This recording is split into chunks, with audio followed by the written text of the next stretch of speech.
നമസ്കാരം. അങ്ങനെ സേതുവിൻ്റെ ജീപ്പ് കൊണ്ട് ഒരു 4 ദിവസത്തേന് എയർപോർട്ടിൽ പാർക്ക് ചെയ്തു. ഒരു ദിവസത്തിന് 350 രൂപയാണ്. ഒരു ഡ്രൈവറെ വെച്ച് വണ്ടി തിരിച്ച് ഓടിച്ചുകൊണ്ട് പോകുന്നതിന് ലാഭം 4 ദിവസം അവിടെ പാർക്ക് ചെയ്യുന്നതാണെന്ന് കരുതി.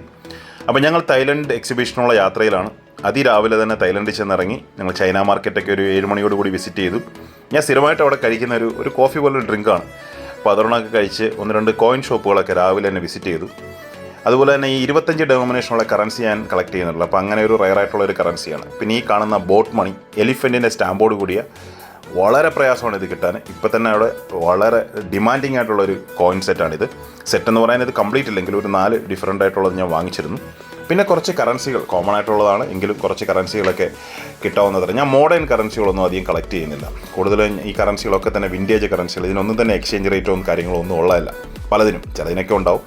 ഇത് ഞാനിപ്പോൾ ഒരു ഫ്ലൈറ്റുമായിട്ട് ബന്ധപ്പെട്ട് ഫ്ലൈറ്റ് അല്ലെങ്കിൽ അങ്ങനെയൊക്കെയുള്ള ഈ പിക്ചർ വരുന്ന കറൻസികൾ കളക്ട് ചെയ്യുന്നുണ്ട്. അപ്പോൾ അതിൻ്റെ കളക്ഷനൊക്കെ കഴിഞ്ഞ് ഞങ്ങൾ റൂമിൽ വന്ന് വൈകിട്ട് ഒരു 3:30 കൂടി ചെക്ക് ഇൻ ചെയ്തു. പിന്നെ ഒരല്പം തൈ ഫുഡൊക്കെ കഴിക്കാമെന്ന് കരുതി. അവിടുത്തെ വളരെ ഫേമസ് ആയിട്ടുള്ളൊരു സൂപ്പാണ്. അതൊക്കെ കഴിച്ച് വീണ്ടും ഒരു കോയിൻ ഷോപ്പിലേക്ക് പോയി അവിടെ നിന്നും കുറച്ച് കോയിൻസൊക്കെ വാങ്ങിച്ചു. ഇത് ഖെമർ എംപയർ അല്ലെങ്കിൽ ഇന്നത്തെ കംബോഡിയയുടെ പഴയ പേരാണ് ഖെമർ എംപയർ എന്ന് പറയുന്നത്. തായ്ലൻഡിൻ്റെയൊക്കെ പല ഭാഗങ്ങളും അതിൻ്റെ ഭാഗമായിരുന്നു. അതിൻ്റെ കുറച്ച് കോയിൻസൊക്കെ കളക്ട് ചെയ്തു. ഹോൾ കോയിൻസാണ്. ഇത് വളരെ റയറായിട്ടുള്ളൊരു കറൻസിയാണ്. ഇത് ഞാൻ ഗ്രേഡിങ്ങിന് വേണ്ടി കൊടുത്തു. ഇത് ജാപ്പനീസ് ഓക്കുപ്പേഷൻ തൈവാനാണ്. സാധാരണ കിട്ടാൻ പ്രയാസമുള്ളതാണ്. പിറ്റേ ദിവസമായിരുന്നു എക്സിബിഷൻ. അപ്പോൾ രാവിലെ തന്നെ ഞങ്ങൾ എക്സിബിഷൻ്റെയൊക്കെ ഹാൾ തുറക്കുന്നതിന് മുമ്പ് തന്നെ അവിടെ ചെന്നു. 10 മണിയോട് കൂടിയായിരുന്നു അതിൻ്റെ ഓപ്പണിംഗ്. പക്ഷേ ഒരു 11 മണിയായിട്ടാണ് അവർ തുറന്നത്. കാരണം അതിൻ്റെ സെറ്റിങ്ങും കാര്യങ്ങളൊക്കെ ഉണ്ടായിരുന്നു.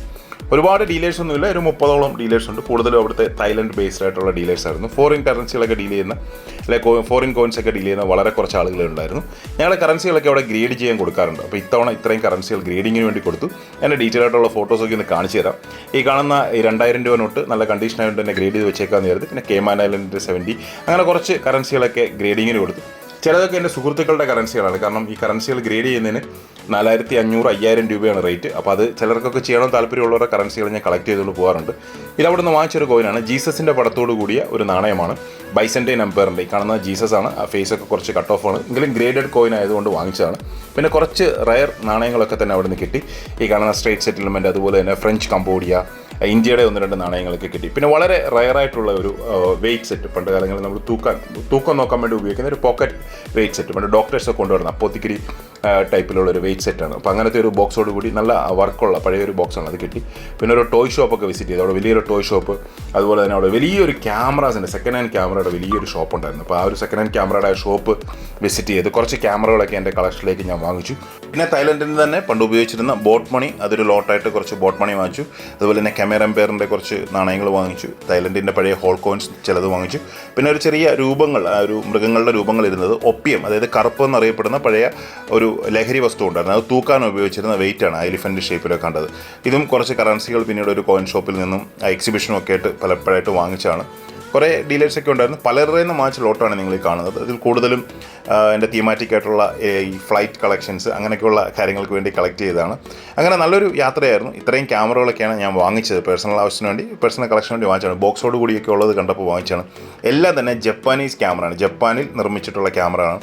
ഒരുപാട് ക്യാമറകളുണ്ട്. ചിലതിനൊക്കെ നല്ല വിലയായതുകൊണ്ട് എല്ലാം തന്നെ വാങ്ങിച്ച് തീർക്കാൻ പറ്റിയില്ല. പിന്നെ കുറച്ച് കോയിൻ FDs ഒക്കെ കിട്ടി. അതായത് കോയിനോട് കൂടിയ കവർ, പക്ഷേ കളർ കോയിൻസ് ആണ്.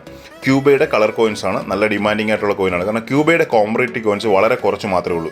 ക്യൂബയുടെ കോയിൻസ് ഒന്നും തന്നെ eBayയിൽ ലിസ്റ്റ് ചെയ്യാൻ സാധിക്കില്ല. കാരണം അമേരിക്ക ഉപരോധം ഏർപ്പെടുത്തിയ രാജ്യങ്ങളുടെ കറൻസികളോ നാണയങ്ങളോ ഒന്നും തന്നെ ഇൻ്റർനാഷണൽ സൈറ്റുകളിലൊന്നും കിട്ടാറില്ല. അതായത് അമേരിക്കയും ബേസ്ഡ് ആയിട്ടുള്ള കമ്പനികളുടെ സൈറ്റുകളിലൊന്നും കിട്ടാറില്ല. അപ്പോൾ ഇത് വളരെ ലിമിറ്റഡ് ആയിട്ട് ഇറക്കാറുള്ളൂ. അവൈലബിലിറ്റിയും കുറവാണ്. അപ്പോൾ അങ്ങനെ അത് കുറച്ച് വാങ്ങിച്ചു. പിന്നെ എൻ്റെ ഒരു ഡ്രീം ആയിട്ടുള്ള സിൽവർ ബോട്ട് മണി ഞാൻ ഫൈനലി വാങ്ങിച്ചു. കാരണം സിൽവർ ബോട്ട് മണിക്ക് അത്യാവശ്യം നല്ല വെയിറ്റും ഉണ്ട്, അത്യാവശ്യം നല്ല വിലയുമാണ്. കാരണം സിൽവറിന് ഒരു വില ഇട്ടിട്ടാണ് അവർ തരുന്നത്. 1 ഗ്രാമിന് ഇത്ര ഭാഗത്ത് എന്നുള്ള രീതിയിൽ വില ഇട്ടിട്ടാണ് തരുന്നത്. അപ്പോൾ ഇത്തവണത്തെ അവിടുത്തെ ഒരു കാറ്റലോഗിൽ ആ ഒരു കോയിനെ കുറിച്ച് പറയുന്നുണ്ട്. ആ കാറ്റലോഗും കിട്ടി.